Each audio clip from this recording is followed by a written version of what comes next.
Igate naman ang sayang hatid ng isang pasyalan sa Tanay Rizal. Garantisadong ang saya riyan. Walang kapantay talaga. At syempre, nandoon sina Regine Arn at Enzo Pineda. Good morning, guys! May Santa Claus yung Saya na. Ayan, game na meron yan. din. Malaking bola naman. Sobrang saya ng game na yan. Pero natatakot kami sa Ang kanya. sigat niya. Oo. Takot ako sa bola ganyan kalaki. Tutuwa yung mga bata Ayan, sa good bahay. morning, Diyos sa studio. Good morning, ladies. Good morning, sa puso. Nako, super enjoy kami ni Enzo sa paglalaro ng napakalaking giant volleyball na yan. Tuloy-tuloy ang aming sayahan dito kasi syempre talagang walang kapantay ang saya dito sa Tanay. Kaya kung sana may iba't ibang mga heavy-gut na giant games itong sinubukan namin. Yun nga, wow! Ang kanilang giant volleyball. At kung titingnan mo itong volleyball na to, talagang giant siya. Actually, they call it an earth ball kasi tingnan naman parang earth talaga ang pinagpapasahan nila. At ang bola na ginagamit dito ay 2 meters in diameter. Actually, 10 times the size of a volleyball. At pwedeng 5 to 12 ang players per team. And usually it's played sa grass, tulad nito. Siguro pwede rin sa beach, no?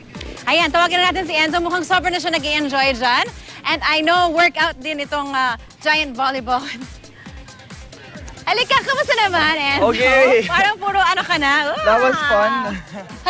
Is it hard to push the ball?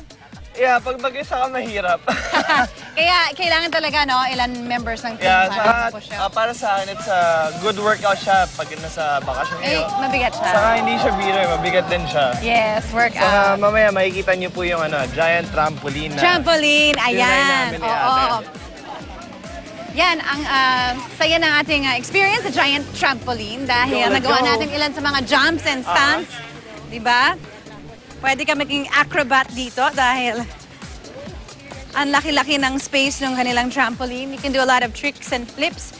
Pero sabi nga nila, dapat isang tao at a time.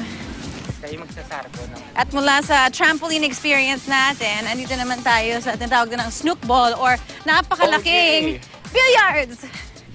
Try mo kaya? Okay, so... Well, buti na nag-soccer ako before. My So turn hindi na. na, wala nang ganon, right? Wala na. Yung paa na mismo. Okay. Sige, let's try. Oh, okay. Oh! That's fun. Nice, nice, nice. So, okay, sige. Pag one. So, yan. Hirap naman ito. As you can see, may colorful 9 balls. Ang super laki na kailangan yung i-shoot gamit ang white ball. Sisipain niyo lang po siya. Wala siyang stick katulad ng normal billiard. It's actually 4 times the size of a normal billiard ball. Parang volleyball lang siya nakilalayan, no? Pero, cool! Yeah. At hindi lang yan. So, syempre, meron tayong napakalaking billiards, right? Yes, we have the big definitely. volleyball. We This is had fun. the ATV. We had the giant trampolines. Nako, marami pang pwede natin subukan dito sa bakasyonan. O, di ba excited ka na? Ayan. At, Workout. yeah. Saka madali lang ate at hindi na kailangan pag-isipan pa masyado yung Kasi ganitong nandyan na, game. no? So, it's about having fun. At the same Yes. time, at least nakakapag-workout ka pa. Tama. At hindi lang para sa mga katulad natin, pwede rin sa mga kids. At napakalawak. And the best part, para sa akin, giant games, giant activities, pero napaka-giant din ang view. Diba? Saka giant Sobrang ganda. fun. Super! O, ako naman. Okay, sige, Shoot sige. mo na yung violet. O, sige, try ko to. Let's see. And... Ang hina. Yay! Ikaw naman. Ayan. Okay, Oh, one more. Here we go. one Let's try, more. let's try. Okay! Oh! You got it, you got it.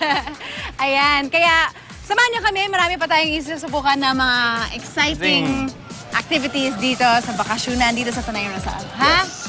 Samahan niyo kami, ha?